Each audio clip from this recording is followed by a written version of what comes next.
नमस्कार, आप देख रहे हैं के न्यूज। मैं हूं आपके साथ सूरी चौहान। देवभूमि के दंगल में आपका स्वागत है और आज चर्चा इस बात को लेकर कि बस्तियों पर बवाल, अवैध अतिक्रमण पर सवाल। मजदूरी कर रहे हैं, कहाँ जाएंगे बड़े बच्चों को लेकर।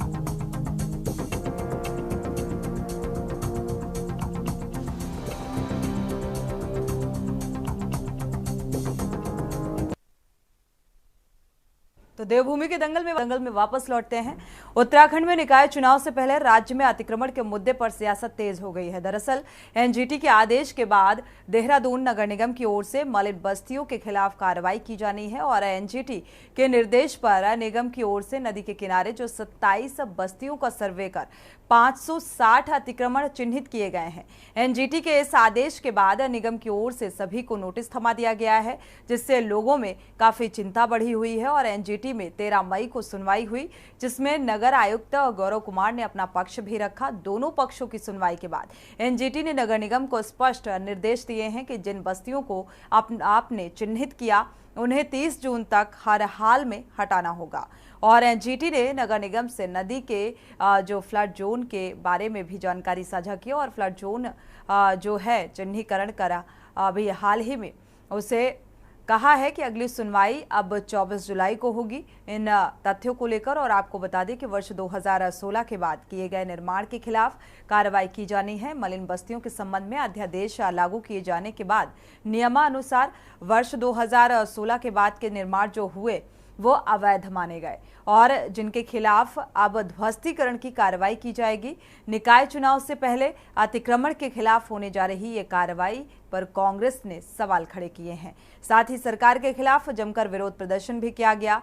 कांग्रेस ने बीजेपी पर अतिक्रमण के नाम पर लोगों को डराकर चुनाव में इसका लाभ लेने का भी आरोप लगाया है। और आपको बता दें कि उत्तराखंड में 100 नगर निकायों का 5 वर्ष का कार्यकाल जो है वो पिछले साल 2 दिसंबर को खत्म हो चुका है और प्रशासकों के हवाले कर दिया गया था। इन प्रशासकों का कार्यकाल भी जून में समाप्त हो चुका है। निकाय चुनाव की तैयारियां चल रही हैं। हालांकि विपक्ष सरकार पर एक बार फिर निकाय चुनाव को टालने का आरोप लगा रहा है। सवाल यही कि क्या निकाय चुनाव से पहले सरकार मलिन बस्तियों के खिलाफ कार्रवाई करेगी? आखिर कब तक इन बस्तियों को पहले बसाया जाएगा, फिर बेघर किया जाएगा? आज इसी मुद्दे को लेकर विस्तार से चर्चा करेंगे। पहले आपको रिपोर्ट दिखाते हैं। बस यही है, हमें जगह मिल जाए। दिहाड़ी मजदूरी कर रहे हैं, कहाँ जाएंगे बड़े बच्चों को लेकर। राजधानी देहरादून में मलिन बस्तियों पर एक बार फिर ध्वस्तीकरण की तलवार लटक रही है। एनजीटी ने नदी नाले के किनारे हुए अवैध अतिक्रमण के खिलाफ कार्रवाई के साफ निर्देश नगर निगम को दिए हैं। एनजीटी के आदेश के बाद वर्ष 2016 के बाद किए गए कब्जों को नोटिस जारी कर 1 सप्ताह का अल्टीमेटम दिया गया है। एनजीटी के निर्देश पर निगम की ओर से रिस्पना नदी के किनारे 27 बस्तियों का सर्वे कर 560 अतिक्रमण चिन्हित किए गए हैं। बता दें कि वर्ष 2016 के बाद से किए गए निर्माण को चिन्हित किया गया है। मलिन बस्ती के संबंध में अध्यादेश लागू किए जाने के बाद नियमानुसार वर्ष 2016 के बाद के निर्माण अवैध माने गए हैं, जिनके खिलाफ अब ध्वस्तीकरण की कार्रवाई की जाएगी। वहीं एनजीटी ने 30 जून तक हर हाल में कार्रवाई करने के आदेश दिए हैं। हमने ये सुना था कि ये बस्ती सब जो है ये सब हटेगी और हम इतने साल से रह रहे हैं, 15-16 साल हो गए हमें। पहले भी हम रह रहे, एक बार पहले भी ये बस्ती जो है टूट गई थी। हमने ऐसे ही दीवार 4 इंची ऐसी पुरानी ईंट लेके खरीद के अपनी चुन ली और अपने टीन रख ली थी हमने। एक बार टूट गई, फिर हमने बनाई दोबारा बनाई हमने। अब हम दिहाड़ी करने वाले आदमी हैं, 400-500 रुपये दिहाड़ी है हमारी। अब ये टूट जाएंगे, भाग जाएंगे, हम कहाँ जाएंगे बताओ। वोट लेने के लिए कोई आया हो? वोट हमारे सबके यहाँ वोट, जब अभी हमने सिद्धू वाला और यहाँ वोट डाला हमने, सबके वोट हैं, सब वोट डालते हैं। तो क्या कहना? बस यही है, हमें जगह मिल जाए। दिहाड़ी मजदूरी कर रहे हैं, कहाँ जाएंगे बड़े बच्चों को लेकर। यही है, मतलब बस सबसे बड़ी खुशी यही है, अगर हटाएंगे तो हमें यहाँ से। कितने साल आप लोगों को यहाँ हो गए और क्या काम करते हैं? यही 20-25 साल दिहाड़ी मजदूरी करते हैं सर। 20-25 साल यहाँ पे। तो अभी कोई आया है आपको इस बारे में? नहीं आया सर, हमारे पास कोई नहीं तो है। सुना कैसे आपने? बस यही है, इधर उधर से सुनते थे भी हटाएंगे बस्ती हटाएंगे। देखिए, अभी हमारे द्वारा जो माननीय दाखिल किया गया है, हमने उसमें 11 मार्च 2016 के बाद के अतिक्रमण चिन्हित किए हैं। वो लिस्ट स्टेट की तरफ से भी वहाँ पर सबमिट की गई है, जो लिस्ट हमने इसमें की थी और हमारी जो वेबसाइट पर भी उपलब्ध है।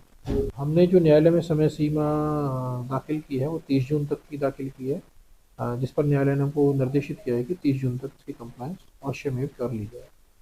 वहीं निकाय चुनाव से पहले अतिक्रमण के खिलाफ होने जा रही कार्रवाई पर सियासत गर्मा गई है। कांग्रेस ने इस कार्रवाई पर सवाल खड़े किए हैं, साथ ही साथ सरकार के खिलाफ जमकर विरोध प्रदर्शन भी किया है। कांग्रेस ने भाजपा पर अतिक्रमण के नाम पर लोगों को डराकर चुनाव में इसका लाभ लेने का आरोप लगाया है।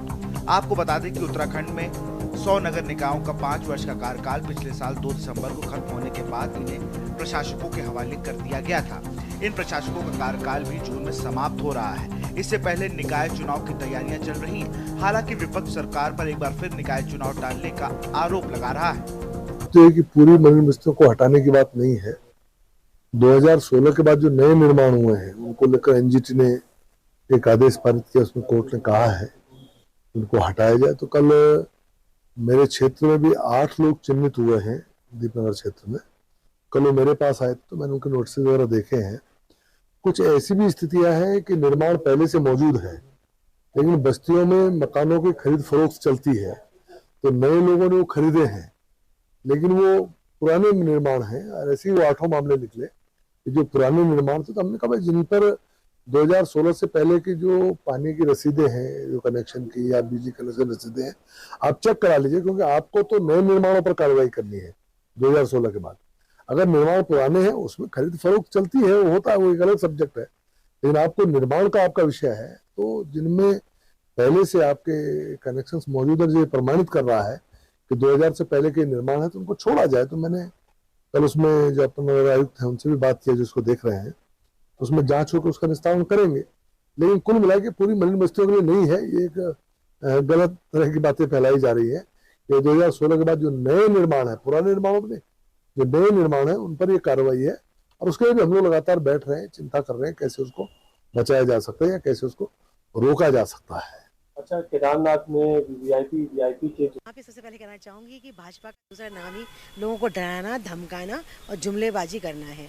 आप देखिए, पहले आपने जो है उनको नियमितीकरण करने का आप जो है उनको आश्वासन देते हैं कई साल तक, लेकिन जैसे चुनाव आता है आप उनके ऊपर, आपको ऐसा क्या डर मलिन बस्तियों से है कि आप चुनाव के टाइम पे यहाँ पे मुझे लगता है कि शायद चुनाव पीछे करने की कोई उनकी एक ऐसी प्रक्रिया या कोई साजिश है कि ताकि इस तरह के बमंडर उठाएं, लोगों को परेशान करें और चुनाव पीछे खसक जाएं, जो कि अपने आप में ठीक नहीं है। देखिए, वो लोग इतने समय से रह रहे हैं यहाँ पे, आपने जब पहले बसने के टाइम पे उनके पे ध्यान नहीं दिया तो आप अचानक उनको बेघर कैसे कर सकते हैं?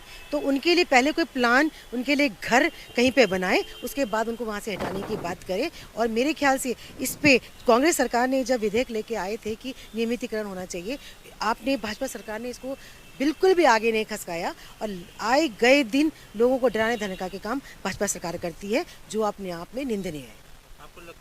कि ऐसा बिल्कुल भी नहीं है। अगर ये अपने समय में देखें तो इन्होंने किस प्रकार से उस समय काम किया है, कभी भी इन्होंने स्थानीय जनता के साथ, अगर देखें आवास देने का काम किया तो हमारी सरकार में सबसे ज़्यादा हुआ है। माननीय प्रधानमंत्री मोदी जी ने जो आवास की योजना बनाई है, हमारे गरीब परिवारों को जो है आवास दिया है, भोजन की व्यवस्था कराई है, हर प्रकार से राशन की व्यवस्था, हर प्रकार से व्यवस्था, आयुष्मान कार्ड, इतनी बड़ी व्यवस्थाएं करी हैं। इससे इनके पास कोई मुद्दा नहीं रहेगा, तिलमिला गई है। अगर कहीं मलिन बस्तियां जो हैं हम उनके साथ हैं और हर प्रकार के, क्योंकि आवास भी हम देने का काम कर रहे हैं, हम कहीं भी किसी को किसी भी प्रकार से उजाड़ने का काम नहीं कर रहे हैं। ये केवल जनता को भ्रमित करने का काम कर रही है। इनको पता है कि अगर हम इन बातों को लेकर अगर जनता के बीच में जाएंगे तो कहीं ना कहीं जो गरीब जनता है, जो जिनको पता नहीं है, उनको भ्रमित किया जा सके और उनको सिर्फ वोट की राजनीति करने के लिए जा रहे हैं। ये कहाँ थे इतने वर्षों से सोए हुए थे? इन्होंने क्यों नहीं अपने समय में कुछ काम किया? कुल मिलाकर उत्तराखंड में निकाय चुनाव से पहले राज्य में अतिक्रमण के मुद्दे पर सियासत गर्मा गई। एक ओर जहां सरकार के सामने निकाय चुनाव कराने की चुनौती है, वहीं दूसरी ओर चुनाव से पहले एनजीटी ने 30 जून तक हर हाल में अवैध अतिक्रमण के विरुद्ध कार्रवाई के आदेश दिए गए। सवाल यह है कि क्या निकाय चुनाव से पहले धामी सरकार मलिन बस्तियों के खिलाफ कार्रवाई करेगी? आखिर कब तक इन बस्तियों को पहले बसाया जाएगा, फिर उन्हें उजाड़ कर बेघर किया जाएगा? सवाल ये भी है कि क्या धामी सरकार समय पर निकाय चुनाव कराएगी? Uttarakhand desk report. तो 650 जो ये अवैध रूप से जो कॉलोनी है, जो फिलहाल मलिन बस्तियां हैं, इसे हटाए जाने का जो टारगेट है 30 जून तक ध्वस्तीकरण की कार्रवाई। और देखा जाए, एक महत्वपूर्ण सवाल ये भी उठता है कि क्या इन सभी को आवास मुहैया कराएगी सरकार? ये एक बात की बात, लेकिन उससे पहले जो निकाय चुनाव है, क्या वो सुनिश्चित हो पाएंगे कि होंगे भी या नहीं? क्योंकि इन तमाम सवालों को लेकर नगर निकाय चुनाव के आधार पर मलिन बस्तियों को हटाने का काम किया जा रहा है, ये विपक्ष का आरोप है। और इसी को लेकर आज देवभूमि के दंगल में विस्तार से चर्चा को आगे बढ़ाते हैं। खास मेहमानों से आपका परिचय करा देते हैं। सत्यवीर चौहान जी हैं, बीजेपी प्रवक्ता, आपका बहुत बहुत स्वागत इस चर्चा में शामिल होने के लिए। कांग्रेस से मंजू त्रिपाठी जी हैं, आपका भी बहुत बहुत स्वागत इस चर्चा में शामिल होने के लिए। देवचंद उत्तराखंडी हैं यूकेडी से, आपका भी बहुत बहुत स्वागत इस चर्चा में शामिल होने के लिए। कुलदीप राणा जी हैं, वरिष्ठ पत्रकार, आपका भी स्वागत। शुरुआत सत्यवीर चौहान जी से कर लेते हैं। सत्यवीर चौहान जी, सबसे पहले सवाल तो यही है, पूछना चाहेंगे कि भाई नगर निकाय चुनाव को लेकर क्या कुछ तैयारी है, क्या कुछ रणनीति है भारतीय जनता पार्टी की? मलिन बस्तियों को अब चिन्हित किया गया है, 650 मलिन बस्तियां हैं और अब टारगेट है कि भाई 30 जून तक इन्हें जो है जो नोटिस थमाया गया है तो इन्हें अब ध्वस्तीकरण की भी कार्रवाई की जाए, खाली कराया जाए। सोनी जी, हमारा प्रत्येक कार्यकर्ता और हमारा संगठन आने वाले चुनाव के लिए, जो नगर निगम के चुनाव है, नगर पंचायत के चुनाव है और जो अन्य चुनाव हैं, उसके लिए पूर्ण रूप से तैयार है। स्टेट इलेक्शन कमीशन कब उसकी तारीखें घोषित करता है, वो अपनी सभी प्रक्रियाओं के लिए जोर शोर से काम कर रहा है और जैसे ही इसकी घोषणा होती है हम अपने प्रत्याशियों के फॉर्म फिलअप करेंगे और उसके बाद चुनाव के मैदान में होंगे। हमें किसी प्रकार की कोई दिक्कत नहीं। हमारा कार्यकर्ता ये नहीं है कि चुनाव के समय में आके जनता के बीच में जाता है वोट मांगने के लिए। हम 24 घंटे 7 दिन और 365 दिन लगातार जनता के बीच में रहते हैं, उनसे जुड़े रहते हैं, उनके साथ हमारा संवाद और संपर्क निरंतर बना रहता है। ये उन लोगों के लिए बड़ा प्रश्न है जो केवल चुनाव के समय आते हैं और चुनाव के समय अपने मियां मिट्टू बन के चले जाते हैं। उसी प्रकार से अब जनता उनको परिणाम भी सामने देखने को दे रही है। और आपने ये भी कहा कि भाई जो अभी मलिन बस्तियों को लेकर है कि इनके लिए एनजीटी ने एक नोटिस जारी किया है, सरकार को भी इसके लिए आगाह किया है। तो मैं आपके चैनल के माध्यम से सभी दर्शकों को और जो मलिन बस्तियों में रहने वाले लोग हैं, उत्तराखंड के तमाम लोगों को मैं बताना चाहता हूं, हमारी वो सरकार है, चाहे केंद्र की सरकार हो चाहे राज्य की सरकार हो, हम किसी को बेघर नहीं करते हैं बल्कि उसको आवास देने का काम करते हैं। पिछले विगत 3 वर्षों में 650 बस्तियों को अगर खाली कराया जाएगा तो इनके लिए आवास मुहैया कराएगी सरकार, इसको लेकर क्या योजना? सोनी जी, मैं पूरा कर लेता हूं, आपको समझ में आ जाएगा, आपके सभी दर्शकों को भी समझ में आ जाएगा और जिनके ऊपर ये विषय है उनको भी सारा समझ में आ ख्याल रखिएगा सत्यवीर, क्योंकि और भी मेहमान हैं जो इंतजार कर रहे हैं। बिल्कुल बिल्कुल बिल्कुल बिल्कुल बिल्कुल। मैं आपको बताना चाहता हूं कि हमारी सरकार का पूर्ण रूप से ये ध्येय है, केंद्र सरकार का भी और राज्य सरकार का भी, जितने भी इस प्रकार के लोग हैं इनको पक्की छत मुहैया किया जाए। अभी तक उत्तराखंड में 66,473 के लगभग पीएम आवास भी स्वीकृत किए गए हैं। पाइपलाइनिंग में भी और आवास है और ये आवास ऐसे आवास नहीं है सोनी जी, इसमें पानी की व्यवस्था भी है, शौचालय की व्यवस्था भी है, लाइट की व्यवस्था भी है, उजाले की भी व्यवस्था भी है। ये पीएम आवास आज की डेट में जिस प्रकार से एक व्यक्ति जो सामान्य व्यक्ति बना सकता है उस प्रकार के ये आवास है और सीधे के सीधे इनकी जो आवास बन भी रहे हैं ये उच्च क्वालिटी के आवास बन रहे हैं। मैं आपको पूर्ण रूप से आश्वस्त करना चाहता हूं कि हमारी सरकार हर विकल्पों पे काम करती है, उम्मीद है और इन उम्मीदों में कितना खरा उतरेगी भारतीय जनता पार्टी धामी सरकार, ये बेहद मायने रखता है। क्योंकि भाई आवास आप कहां पर बनाएंगे और कैसे इतनी 650 मलिन बस्तियों को ध्वस्तीकरण की कार्रवाई होना है और कैसे मुहैया कराएंगे, ये इस पर भी नजर रहेगी और इसको लेकर भी आगे चर्चा करेंगे। कांग्रेस से प्रवक्ता जुड़ी हुई हैं, मंजू त्रिपाठी जी का रुख कर लेते हैं। भाई मंजू जी, विपक्ष को किस बात से ऐतराज है? मलिन बस्तियों को चिन्हित किया गया और अब ये ध्वस्तीकरण की कार्रवाई होगी, आवास मुहैया कराए जाएंगे, यानी कि इनको छत देने की तैयारी भी धामी सरकार कर रही है, तो आपत्ति किस बात से? देखिए, विपक्ष को इनकी नीति और नियत दोनों से ही गुरेज है। ये कहते कुछ है, मैं बार बार आपके चैनल से कह रही हूँ कि ये जो गवर्नमेंट है, बीजेपी गवर्नमेंट है, इसकी कथनी और करनी में बहुत बड़ा अंतर है। अरे भाई, बार बार आप खाली हटाएंगे ही लोगों को, मलिन बस्तियों पे अपने पूंजीपति मित्रों को तो आप सारा कर्जा माफ करके विदेशों में भेज दे रहे हैं, उनके सारे कर्जे माफ कर दे रहे हैं, अमीर को अमीर बनाते चले जा रहे हो, गरीब को और गरीब बताए। बेचारा कांग्रेस जो है, कांग्रेस बसाने का काम करती रही है, कांग्रेस ने इस देश को आजादी दिलाई है। मैं कहना चाहती हूँ आपसे सोनी जी कि कांग्रेस के लोगों ने इस देश के लिए शहादत दिया है, इन्होंने ऐसा कुछ किया नहीं है, इसलिए इनको किसी का घर बसाने की तो नियति इनकी नहीं है, उजाड़ने में ये माहिर है।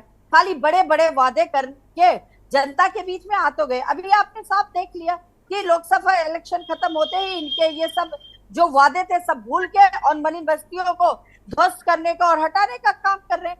तब तक आप जनता को गुमराह करते रहेंगे, तब तक आप जनता के साथ छल करते रहेंगे, तब तक गरीब को मतलब जीने का भी हक नहीं है। वो बेचारे कहाँ जाएंगे? कि इन बड़े बड़े वादे तो भाई देखिए, इनके मोदी जी बड़े बड़े वादे करते हैं, हम ऐसा करेंगे, 15 लाख खाते में आएंगे, नारी सुरक्षा के लिए बात करते हैं, उधर हर नारी को परेशान है इनकी राज्य में। तो इस तरह से वादे करने से कार्य नहीं होता है। और मत भूलिए, भाजपा वालों को मैं कहना चाह रही हूँ कि मत भूलिए, यही काम है जब डेंगू में लाखों लोग इस राज्य में मरे हैं, बड़े बड़े इन्होंने इन्वेस्टर समिट के नाम पर जब गड्ढे खुदवा दिए थे और डेंगू हुआ था, लोग मर गए थे, तो इन्होंने अगर अपनी जब इनको लगा कि अब हम निकाय चुनाव में हार जाएंगे तो इन्होंने निकाय चुनाव को टालने का काम किया। आज जैसे ही इलेक्शन होता है फिर ये गरीब पर अभी भी विपक्ष लगा रहा है कि शायद ये टालने की ही तैयारी की जा रही है सत्ता पक्ष की तरफ से। हेलो सुनील, आपकी आवाज। चलिए मंजू जी, आपको आवाज मिल पा रही है? हाँ जी, हाँ। मंजू जी, ये तो आप लोग अभी भी कह रहे हैं कि शायद निकाय चुनाव को टालने की तैयारी है, पीछे खिसकाने की तैयारी है। जैसे ही ये देख लेंगे कि जनता का रुख इनके विरोध में है, ये कोई ना कोई जो है बहाना बनाकर निकाय चुनाव टाल भी सकते हैं। मैंने कहा ना कि इस सरकार की, बीजेपी गवर्नमेंट के लोगों की कथनी और करनी में बहुत अंतर है। सत्यवीर जी से इस बात का जवाब लेंगे, लेकिन उससे पहले दोनों मेहमानों की प्रतिक्रिया साझा कर लेते हैं। पहले यूकेडी प्रवक्ता भी जुड़े हुए हैं, देवचंद्र जी का रुख कर लेते हैं। देवचंद्र जी, क्या लगता है, भारतीय जनता पार्टी की रणनीति ऐसी नजर आ रही है कि वो निकाय चुनाव से ठीक पहले इस तरीके का कोई रिस्क इस लिहाज से उठाना चाहेगी? क्या लग रहा है, ये जो चिन्हीकरण किया गया है 650 मलिन बस्तियों का, ये किस लिहाज से, और फिर बसाया क्यों गया पहले? जी बिल्कुल सोनी जी, बीजेपी जैसे पहले से देखा,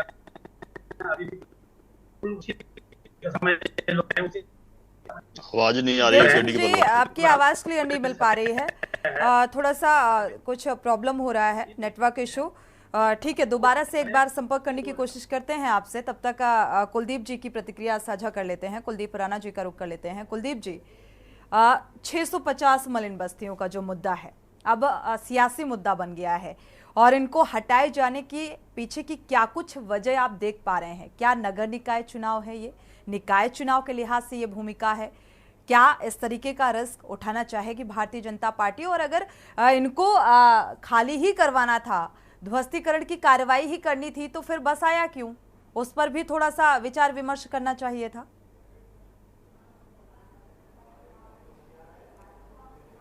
देखिए सोनी, उत्तराखंड के विभिन्न राज्यों में, मात्र देहरादून में ही नहीं, विभिन्न जिलों में, जिनमें मात्र देहरादून ही नहीं, अवैध बस्तियों की एक बड़ी समस्या रही है।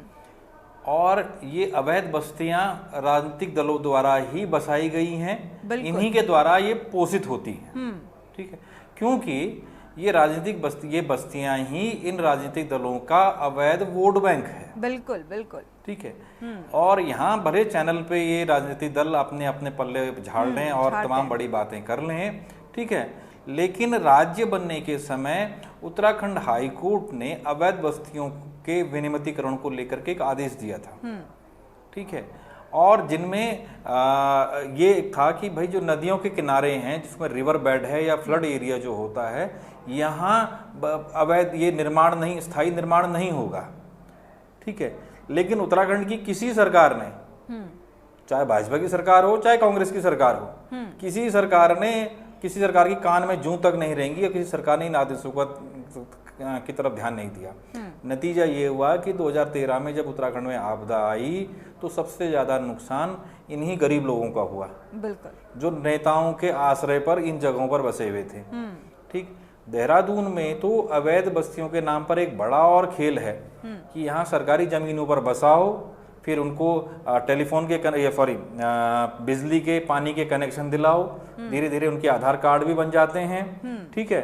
और उसके बाद उनको कहीं और शिफ्ट कर दिया जाता है और उस भूमि का जो है हम देखते हैं कि वो जो भूमाफिया है फिर वो बेच करके कहीं और नया टारगेट लेके चल देते हैं। ये भी देहरादून में बहुत देखने को मिला है, ठीक। और ये घटना 2016-17 की एक मेरे संज्ञान में है। यहीं देहरादून में कैनाल रोड के पास एक छोटा इसका भूस्खलन हुआ था जिसमें कुछ लोग दब के मर गए थे।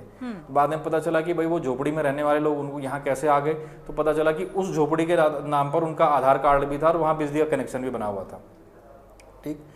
तो सबसे बड़ी भूमिका तो ये इन लोगों की है जिसको ये नकार नहीं सकते। और देहरादून में धर्मपुर का क्षेत्र हो, रायपुर विधानसभा हो, राजपुर विधानसभा हो, सहसपुर विधानसभा हो, ऋषिकेश का क्षेत्र है, डोईवाला का क्षेत्र है, ये देहरादून की मैं बात कर रहा हूँ। यहाँ भरपूर मात्रा में अवैध अतिक्रमण है, मलिन बस्तियां हैं, ठीक। ये लोग कहाँ से हैं, आए हैं, कब आए हैं, इनकी कोई वेरिफिकेशन नहीं है, ठीक है। आज भले ही यहाँ पे राजनीतिक दल जाकर के बड़ी बड़ी बातें कह ले, मैं एक घटना आपको बताऊं, कुछ समय ये 2017-18 जिन लोगों को, क्योंकि राजनीतिक दलों को तो पहले ही सारा कुछ पता होता होगा इनके बारे में। हाँ बिल्कुल, क्योंकि ये दून यूनिवर्सिटी है, यहाँ पे दून यूनिवर्सिटी के पीछे एक नदी बहती है, वहां पे एक काफी नदी के किनारे का काफी एरिया खाली पड़ा हुआ था।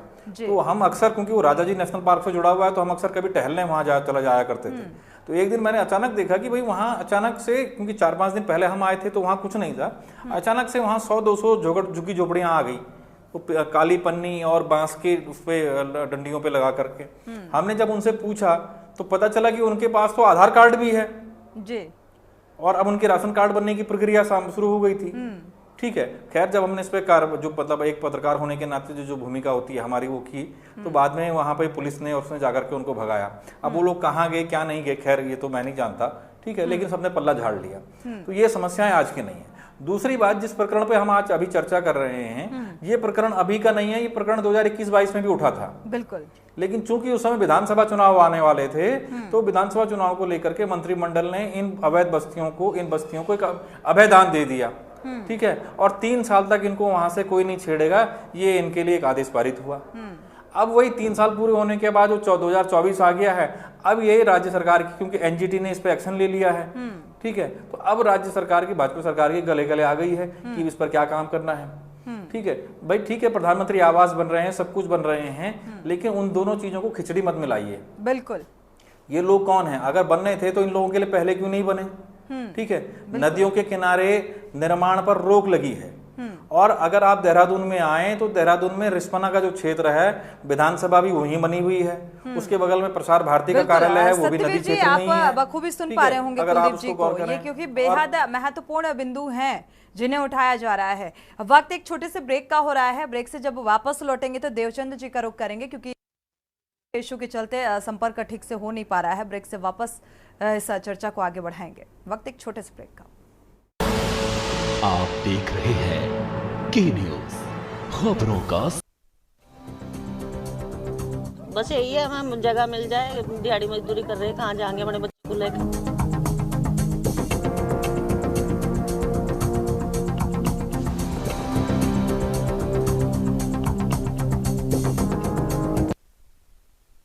ब्रेक से वापस लौट रहे हैं। एनजीटी के एक्शन के बाद अब इन मलिन बस्तियों में रहने वाले लोगों के माथे पर अब चिंता की लकीरें फिलहाल नजर आ रही हैं, इस बात को लेकर कि आखिर अब नया आशियाना कहां और कैसे संभव होगा। एक ये रास्ता तलाशने की कोशिश, और दूसरी तरफ लगातार जो विपक्ष सवाल उठा रहा है, और इसके बाद क्या वाकई अब इन्हें छत मुहैया कराएगी धामी सरकार। लगातार इन तमाम अहम बिंदुओं को लेकर चर्चा कर रहे हैं। हमारे साथ खास मेहमान लगातार जुड़े हुए हैं। सत्यवीर चौहान जी, आप बखूबी सुन पा रहे होंगे कुलदीप राणा जी ने जो महत्वपूर्ण बिंदु उठाए। उससे पहले देवचंद जी का रुख कर लेते हैं। आपको आवाज मिल पा रही है देवचंद जी? हाँ मैम, मेरे को आपकी आवाज बढ़िया आ रही है। मैं आपको बता दूं, मैं अभी थोड़ा गांव में हूँ और यहाँ पर बहुत बड़ा तूफान चल रहा है, बरसात हो रही है और लाइट नहीं, फिर भी मैं आपके साथ जुड़ा हूँ। मैं ये कह रहा था कि मैक्सिमम जितनी बातें हैं हमारे वरिष्ठ पत्रकार राणा जी ने कवर करती है, और मैं पुनः बता रहा हूँ कि जो सर्वे में बात हुई है, ये नहीं बताया गया है कि नदी के बीचों बीच से कितने मीटर दोनों तरफ के बड़ी बस्तियां हटाई जाएंगी, बल्कि एक जो गंभीर मुद्दा है वो 2016 के बाद का रह जाएगा। अब देखने में ये आ रहा है कि नदी के बीचों बीच से 20 मीटर की जगह पे एक आदमी 2000 से रह रहा है, उसके बाद कई फीट ऊपर 2016 के बाद रह रहा है, उसको क्यों हटाया जाएगा? उसके ऊपर ऐसा क्या रीजन है उसको हटाया जाएगा? ये गलत है। ये सरासर इसमें राजनीतिक बू आ रही है। और अभी बीजेपी के कई लोग जनता के बीच में से बोल रहे हैं कि हम रुकवा देंगे, लेकिन वोट आपको हमको देंगे। इस प्रकार की राजनीति, इस प्रकार की गंदा खेल जो खेलते हैं, उनके ऊपर से हमें नाराजगी है। आपको मैं बता दूं, इनका एक कोई पैमाना नहीं है। 2016 में उन्हीं बस्तियों को एक बार तोड़ा गया था। अगर तोड़ा गया था, अगर ये घर देते हैं तो अभी तक उनको घर क्यों नहीं मिला? उन लोगों ने पुनः वहां घर बना दिए हैं और अब फिर तोड़ रहे हैं। तो क्या ये नाइंसाफी नहीं है? पर लेकिन नहीं, इन लोग बार बार गरीबों को तंग करके और उनको तंग करके फिर उनके नेता बन करके उनकी मदद मांग करके फिर वोट बैंक बनाते हैं। राणा जी ने बिल्कुल स्पष्ट कर दिया कि क्या इनकी मंशा है। इसमें केंद्र सरकार के साथ साथ वर्तमान यहाँ पर जो कांग्रेस विपक्ष में रहा है, जब ये सरकार में रहे इन्होंने भी कोई काम नहीं किया। लेकिन हाँ, नारायण दत्त तिवारी ने घर देने की एक मुहिम चलाई थी। आज भी काठ बंगला एक जगह है और उनके हमसे कई जगह है जहाँ पर खंडर बन रहा, घर बनाए जा रहे थे, वो आज खंडर बनने की उसमें मुकाम पे है, लेकिन उनको पूरा करके उन गरीबों को नहीं दिया गया। क्योंकि उसके बाद डबल इंजन की सरकार केंद्र में और यहाँ पर बीजेपी कांग्रेस सत्ता। सतवीर जी, भाई मंशा क्या है? अभी उनको गरीबी हटाओ या फिर गरीबों को हटाओ, मंशा क्या है सत्ता पक्ष की? इसे साफ कर दीजिए थोड़ा सा। और 2016 से ही क्यों ये चिन्हित की जा रही हैं मलिन बस्तियां और ध्वस्तीकरण की कार्रवाई के लिए नोटिस थमा दिया गया है, इससे पहले क्यों नहीं? इनका ये है, ये सोनी जी अपना प्रवचन बंद करेंगे तो मैं बोलूं थोड़ा?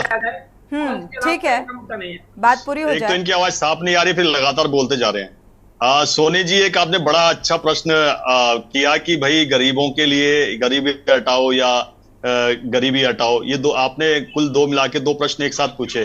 तो मैं आपको सोनी जी बताना चाहता हूं कि हमारी सरकार का तो ध्येय भी है, अंत्योदय का ध्येय है जो दीनदयाल उपाध्याय जी ने दिया था। तो आपको बता भी दूं कि हमारी सरकार आदरणीय प्रधानमंत्री मोदी जी के नेतृत्व में केंद्र में है, प्रदेश में पुष्कर सिंह धामी जी के नेतृत्व में। तो कुछ जब चर्चा होनी चाहिए तो कुछ फैक्ट के ऊपर होनी चाहिए, कुछ तथ्यों के ऊपर होनी चाहिए। तो मैं आपको बता दूं, हमारी सरकार, हमारे उत्तराखंड का ही अगर मैं आपको कुछ आंकड़े बताऊं तो 9 लाख से अधिक लोग ऐसे हैं जो गरीबी से बाहर निकल के आए, जिनके जीवन में परिवर्तन आया है, वो भी एक मध्यम श्रेणी में आया है। और एक मिनट सोनी जी, और पूरे भारत में 24.82 करोड़ लोग गरीबी रेखा से ऊपर निकल के आए। ये भारत सरकार की रिपोर्ट भी है, ये विश्व की बड़ी बड़ी संस्थाओं की रिपोर्ट भी है कि पिछले 10 वर्षों में भारत के अंदर गरीबी पर जिस प्रकार से काम किया गया, जिस प्रकार से गरीबों के लिए काम किया गया, उससे ये सारे परिणाम आज सार्थक रूप में सामने दिख रहे हैं और सर्वविदित है। ये पिछले सतवीर जी, कम टू द पॉइंट, 2016 से ही आखिर क्यों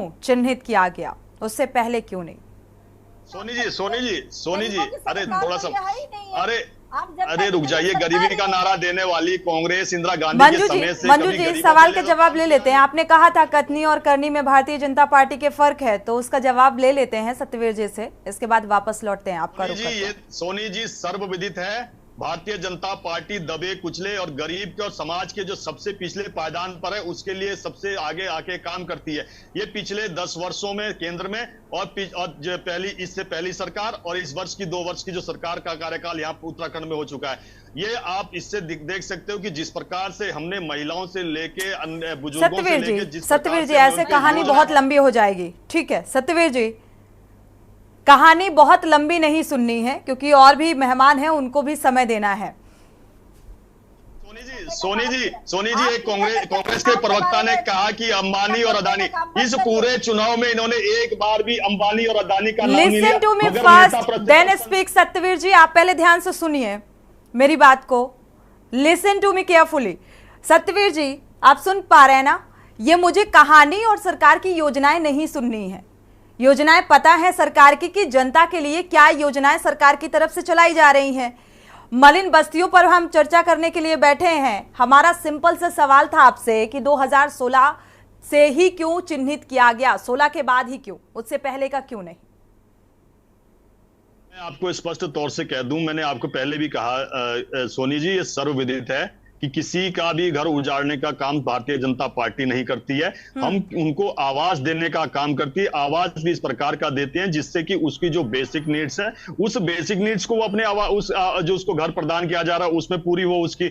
और मैं आपको भी बता दूं कि उत्तराखंड में लगातार जिस प्रकार से आदरणीय प्रधानमंत्री मोदी जी के नेतृत्व में पीएम आवास का जो दायरा है लगातार बढ़ाया जा रहा है। मैं आपको बता दूं कि आने वाले समय में आदरणीय प्रधानमंत्री मोदी जी के नेतृत्व में एक ऐसा स्वर्ण काल आएगा कि प्रत्येक व्यक्ति छत उजाड़ने का काम किया जा रहा है। पहले उन्हें बसाया गया, अब उजाड़ने के लिए चिन्हित किया गया। इनको पीएम आवास मुहैया कराएगी सरकार।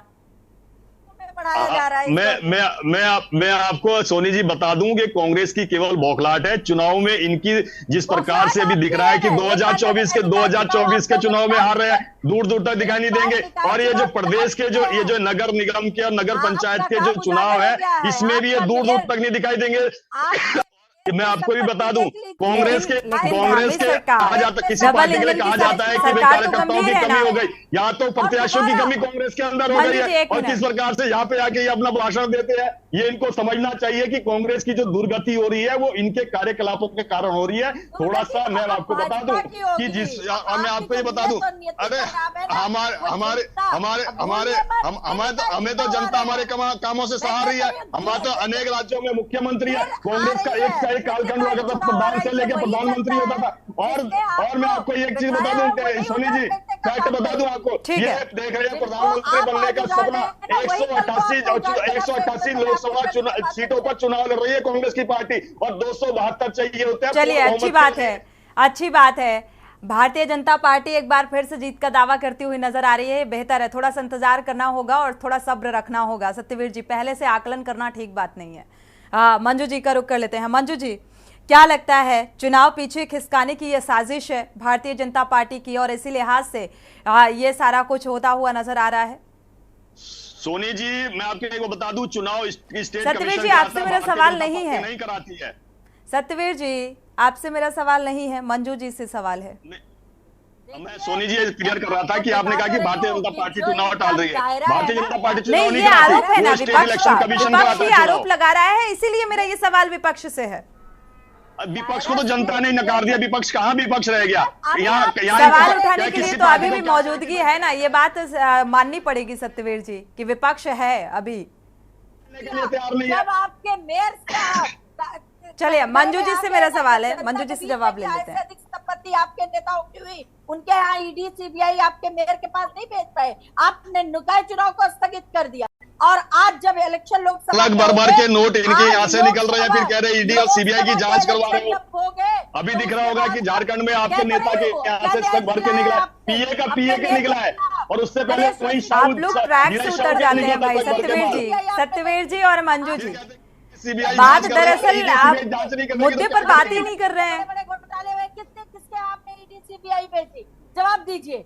खाली आप जनता को गुमराह करने का काम आप लोग करते हैं। एक बार निकाय चुनाव आपकी बौखलाहट से टल चुका है, दोबारा अगर आप जनता के साथ इसी तरह से उनको उजाड़ने का काम करेंगे आप। चलिए मंजू जी वापस लौटते हैं, आपका रुख करते हैं। कुलदीप राणा जी का रुख कर लेते हैं। कुलदीप जी, इन आरोप और प्रत्यारोप के बीच अगर देखा जाए, निकाय चुनाव को लेकर अगर बात की जाए, तो क्या लगता है समय रहते इस बार निकाय चुनाव हो पाएंगे इन तमाम आरोप और प्रत्यारोप के बीच?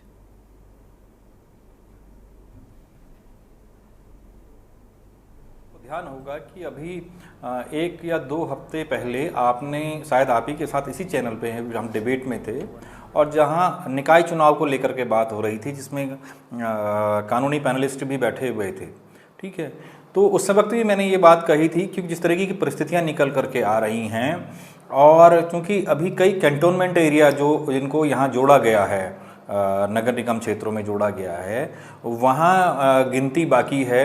उस क्षेत्र के लोगों का जो पैनल लिस्ट है उसमें नाम बाकी है, और बहुत गंभीरता से हम जो वोटर लिस्ट है उसको लेकर के काम बढ़ता हुआ नहीं देख रहे हैं, ठीक है। ऐसे में, और जो यहाँ पर की स्थितियाँ निकल करके आ रही हैं, ऐसे में जो हालात बन रहे हैं, अभी एनजीटी का जो ये आदेश निकल करके आया है, ये मात्र मलिन बस्तियों के लोगों को ही नहीं बल्कि नगर निगम के चुनाव को भी प्रभावित करता है, ठीक है। और उत्तराखंड में कम से कम 400-500 मलिन बस्तियां हैं, ठीक है। और यहाँ जितने नगर निकाय हैं इनके अधीन मैक्सिमम बस्तियाँ हैं।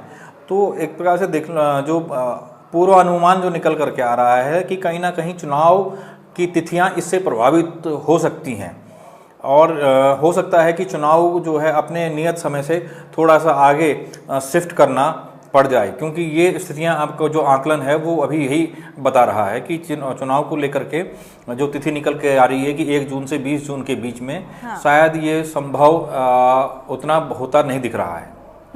कहीं ना कहीं ये जो डेट है ये इफेक्ट होगा, क्योंकि जिस तरीके से 30 जून कहा गया है कि 30 जून का टारगेट है कि ये नोटिस जो थमाया गया है इसको लेकर भी ध्वस्तीकरण की कार्रवाई करनी है। और विपक्ष जो लगातार कह रहा है कि निकाय चुनाव से ठीक पहले, यूकेडी प्रवक्ता का रुख कर लेते हैं देवचंद जी का। देवचंद जी, क्या लगता है? मुझे लगता है फिलहाल वापस से संपर्क करने की कोशिश करेंगे। कुलदीप राणा जी का ही रुख कर लेते हैं। कुलदीप राणा जी, क्योंकि विपक्ष लगातार ये बात भी कह रहा है कि इसका फायदा लेने की कोशिश की जा रही है। पहले ध्वस्तीकरण की कार्रवाई होगी, फिर उन्हें बसाने की जद्दोजहद की जाएगी ताकि उसका फायदा पूरा भारतीय जनता पार्टी को मिल सके। कुलदीप जी, देखिए सोनी, पहली बात तो ये है कि ये जो आदेश है ये राज्य सरकार का आदेश नहीं है, ये राष्ट्रीय हरित ट्रिब्यूनल का आदेश है। एनजीटी, नेशनल ग्रीन ट्रिब्यूनल का ये आदेश है। ठीक है, तो इसमें राज्य सरकार के हाथ भी बंधे हुए हैं उन आदेशों के पालन को लेकर के।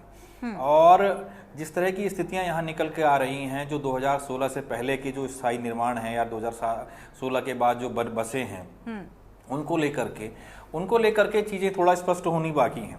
क्योंकि मैं भी उन क्षेत्रों में गया था जहां पे ये बात निकल के आई है कि ये निर्माण है, इनको तो ध्वस्त किया जाना है। क्योंकि उनमें से अधिकांश लोगों का ये कहना था, वहां जो निवास कर रहे हैं उनका कहना ये था कि भाई ये जो आवास हमें मिले हैं ये कांग्रेस की सरकार के टाइम पे उत्तराखंड बनने से पहले ही जो एक स्वास्थ्य नसबंदी जो एक आदेश संबंधी एक आदेश हुआ था कि आप परिवार नियोजन का अगर आप वो करवाते हैं तो आपको उसके इसमें यहाँ पर इतना भूमि क्षेत्र रहने के लिए आवास उपलब्ध कराया जाएगा। उसके तहत हम लोगों को ये आवास मिले हैं। तो ये तो ये भारत सरकार की योजना थी जिसके तहत राज्य सरकारों ने ये चीजें आवंटित की हैं, ये पहले की हैं।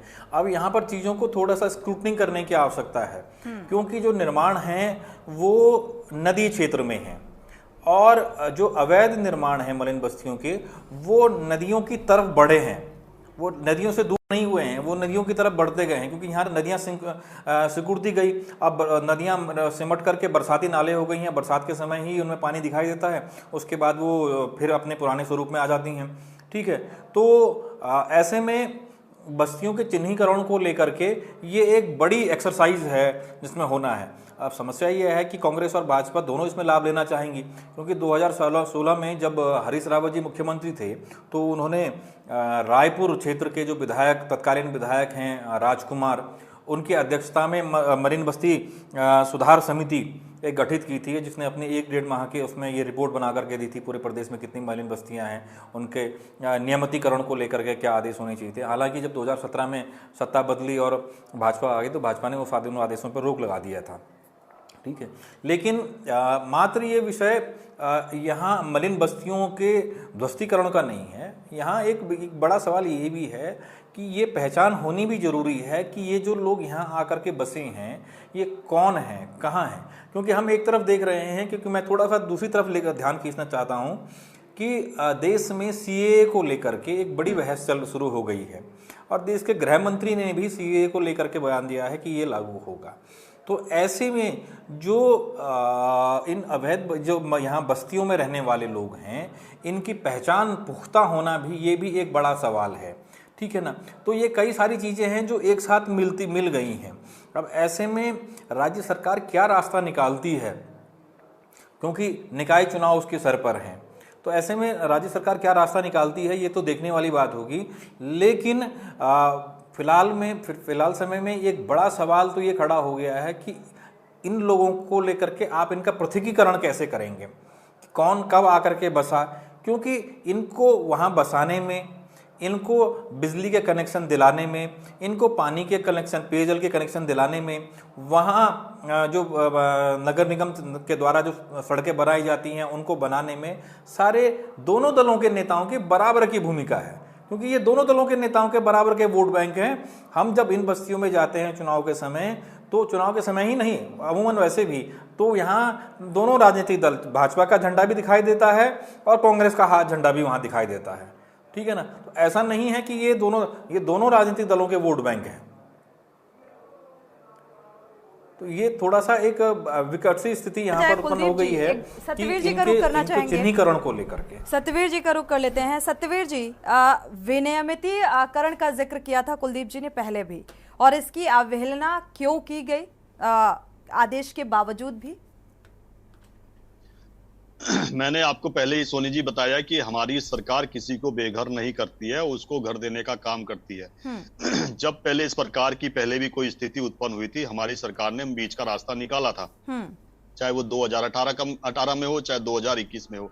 अभी भी हम बड़ी गंभीरता के साथ इसके साथ आगे बढ़ रहे हैं। इसमें कोई बहुत ही अच्छा संतुलन बना के कोई रास्ता निकाला जाएगा, और उसके बाद जितने भी प्रश्न उठ रहे हैं उन प्रश्नों पे पूर्ण विराम लगेगा। मैं आपको आश्वस्त कर दूं, हमारी सरकार समग्र विकास के आधार पर आगे बढ़ने वाली सरकार है।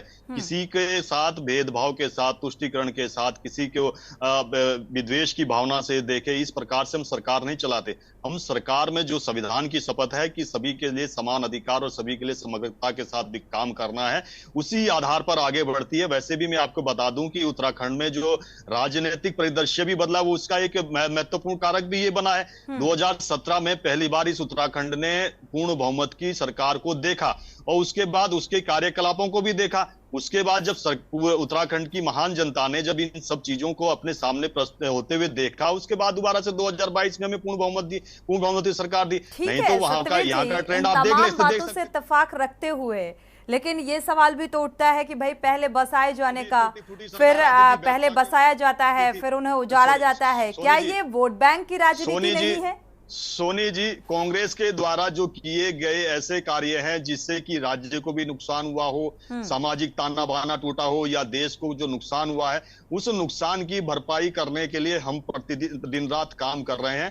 उसी का कारण है कि आज हमारा उत्तराखंड का जो उत्तराखंड राज्य है तमाम चीजों में आगे बढ़ रहा है, और आज उत्तराखंड के प्रति अनेक राज्यों का जो हमने उदाहरण प्रस्तुत किया है उसको अपने यहाँ लागू करने के लिए वो भी आतुर है। तो मैं आपको कुल मिला के कह सकता हूं कि सोनी जी, जो जितने भी प्रश्न उठ रहे हैं उसके लिए हमारी सरकार बड़ी गंभीरता के साथ काम कर रही है। निश्चित ही बहुत ही अच्छा कदम होगा जब इसके लिए हमारी सरकार बीच का रास्ता निकालेगी, सभी प्रश्नों पर पूर्ण रूप से पूर्ण विराम लगेगा। मैं आपको बता दूं कि हमारी सरकार चलाने का जो तरीका भी है वो उत्तराखंड के प्रत्येक व्यक्ति को इस समय पसंद आ रहा है, और इस समय जिस प्रकार का वातावरण उत्तराखंड के अंदर आ रहा है, जिस प्रकार से सौहार्द भी है, चैन भी है, अमन भी है, और जो कानून व्यवस्था हमारे मुख्यमंत्री आदरणीय पुष्कर सिंह धामी जी ने प्रस्तुत की है, उसकी मैं तो एक पार्टी का कार्यकर्ता, सामान्य कार्यकर्ता हूं, मैं तो चलो तारीफ करूंगा। अन्य प्रदेशों के लोग उनकी तारीफ कर रहे हैं, उसी का कारण है कि आज अनेक प्रदेशों में उनको जिस प्रकार से स्टार प्रचारक के रूप में उनकी इतनी लगातार इस चुनावी समर में मांग बढ़ती जा रही है,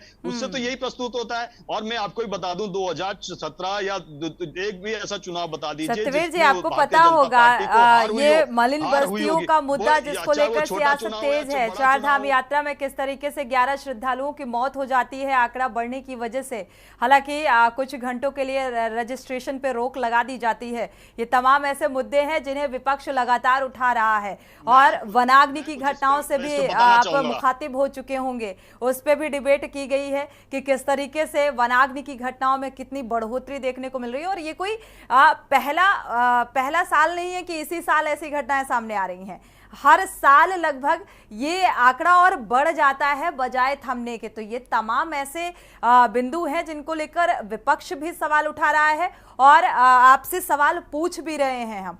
कुलदीप राणा जी, सत्यवीर जी चौहान की बात से कितना इत्तेफाक रखते हैं? क्या ये वोट बैंक की राजनीति नहीं है? हालांकि ये साफ साफ नजर आता है।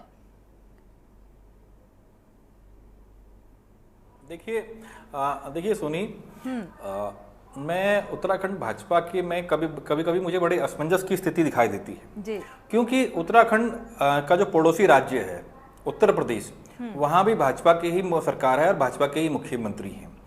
वहां जो चीज़ों को लेकर के स्थितियां हैं और वहीं दोनों में एक ही साथ सरकार बनी थी। 2017 में उत्तराखंड में भाजपा की सरकार बनी थी, उत्तर प्रदेश में भी भाजपा की सरकार बनी थी। योगी आदित्यनाथ 2017 से लगातार चल रहे हैं, उत्तराखंड में तीसरे मुख्यमंत्री आ चुके हैं। बिल्कुल ठीक है। ये जो मरीन बस्तियों का विषय है ये 2016 का है। 2017 से लेकर के 2024 तक उत्तराखंड में भाजपा की सरकार है। बिल्कुल ठीक है। अभी भले भाजपा के प्रवक्ता यहाँ पे बड़े दावे कर रहे हों, ठीक है, लेकिन जब हम तुलनात्मक रूप से देखते हैं, अभी प्रधानमंत्री को लेकर के, केंद्र सरकार को लेकर के बात हुई, निसंदेह केंद्र सरकार ने अपने वादों को पूरा किया है राज्यों को लेकर के। लेकिन आप बताइए कि उत्तराखंड में पीएम आवास योजना की जो स्थिति है उत्तर प्रदेश की तुलना में, आप कहां अपने आप को एग्जिस्ट खड़ा पाते हैं? उत्तर प्रदेश में पीएम आवास योजना को लेकर के आज जो वहां पर उनको चुनावी लाभ उनके पक्ष में जाता दिखाई दे रहा है, वहां जो लाभार्थी हैं वो स्पष्ट कह रहे हैं, ठीक है, लेकिन उत्तराखंड में ये चीजें नहीं देखने को मिल रही हैं। ठीक है। तो यहाँ समस्याओं को सुलझाने के बजाय समस्याओं को टालने में ज्यादा गंभीरता रही है यहाँ चीजों की। सत्यवीर जी, इस बात का जवाब।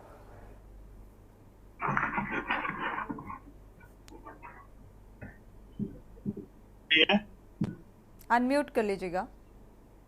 सोनी जी, आप तक मेरी आवाज आ रही है? जी जी जी, कंटिन्यू। सोनी जी, कुलदीप जी ने कहा कि भाई लगते हुए राज्य में हमारी सरकार, हमारी पार्टी के मुख्यमंत्री है, तो मैं थोड़ा सा और आगे को ले जाता हूं। उससे लगता हुआ राज्य हरियाणा, वहां भी हमारे मुख्यमंत्री है। उससे थोड़ा आगे चले जाओ राजस्थान, वहां भी हमारे मुख्यमंत्री है। उससे लगता हुआ राज्य फिर मध्य प्रदेश और बिहार, मध्य प्रदेश में हमारे मुख्यमंत्री है, बिहार में एनडीए के मुख्यमंत्री है। उससे थोड़ा लगते हुए जाओगे छत्तीसगढ़ प्रॉब्लम है कि आप बहुत आगे निकल जाते हैं, सुपर आधार पर मुख्यमंत्री आए हैं। और आपने एक प्रश्न, मैं उसका जवाब देना चाहता हूं।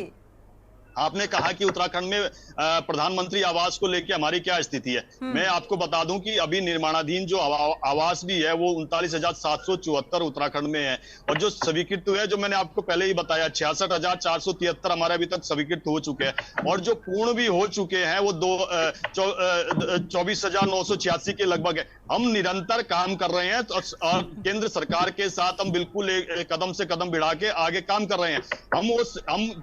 मैं आपको एक बताना चाहता हूं, हमारे संसाधन सीमित है, मगर केंद्र के द्वारा अधिक से अधिक संसाधनों का और केंद्र की योजनाओं को लाकर हम उत्तराखंड में कैसे, सत्यवीर जी के आंकड़े क्या आपके आंकड़ों से मैच कर पा रहे हैं?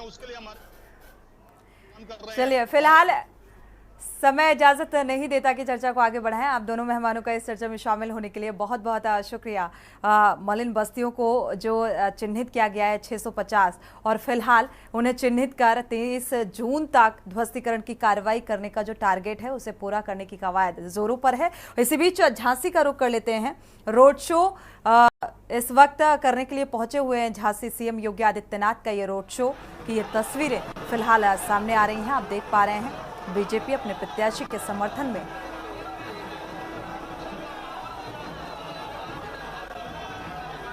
तो ये रोड शो है झांसी में, और इस बीच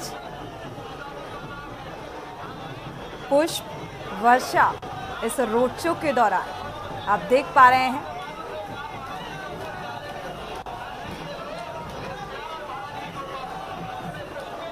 हाथ में कमल लिए हुए ये रोड शो का जो काफिला है सीएम योगी आदित्यनाथ का, ये आगे बढ़ता हुआ नजर आ रहा है अपने प्रत्याशी के समर्थन में, और लोगों की खुशी और सीएम योगी आदित्यनाथ को देखने की एक होड़ भी नजर आ रही है। यहाँ पर लोग अपनी छतों से फिलहाल इस रोड शो का आनंद ले रहे हैं, और हाथ हिलाकर सीएम योगी आदित्यनाथ भी अभिवादन करते हुए नजर आ रहे हैं।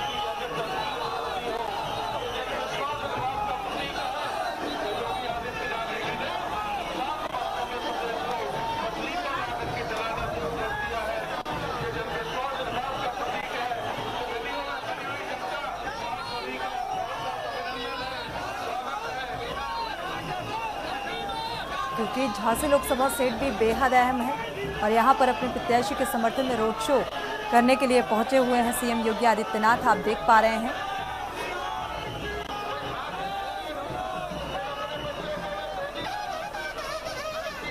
क्योंकि ये भी एक हाई प्रोफाइल संसदीय सीट है।